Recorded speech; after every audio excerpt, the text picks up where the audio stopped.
6:53, time for the morning sprint. Former Packers star Brett Favre is being sued by the state of Mississippi for $3.2 million. The lawsuit alleges Favre once persuaded a Florida-based company to use welfare grant money to invest in concussion research.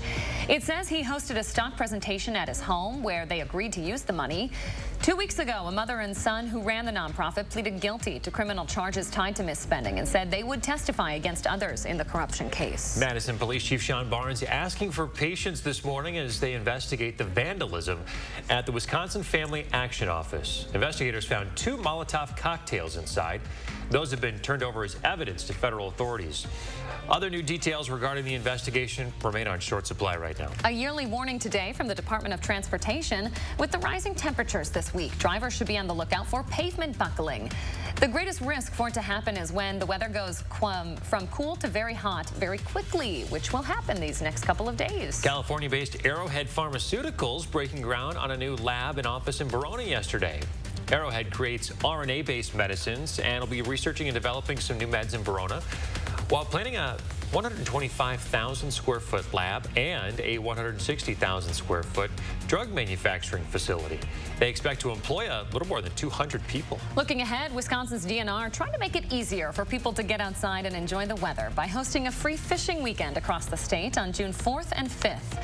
It's to kickstart the summer fishing season. All state waters will be open to residents and non-residents with no license required. U.S. senators quickly passing a bipartisan bill yesterday. This is to expand security for families of Supreme Court justices.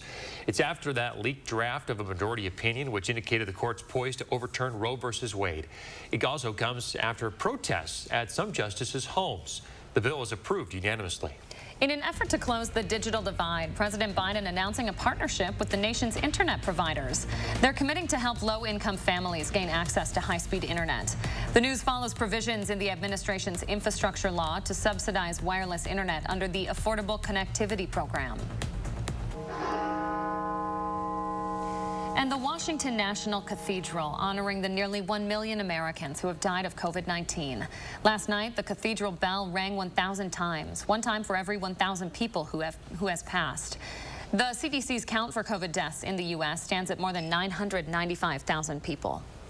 We have alert days in that forecast for this afternoon and evening. Some severe thunderstorms are going to be possible, especially farther to the north. Some of those could begin to sink southward. Also alert days on Thursday just due to the heat. But let's focus on that chance for thunderstorms. We have a level 2 out of 5 for much of Wisconsin today. Again, the farther north you are, the better your chance will be. Tomorrow, there's a chance of storms far to the north and west. And then by Thursday, your best chance of storms is going to be on the western half of the state. 90 on Thursday, by the way.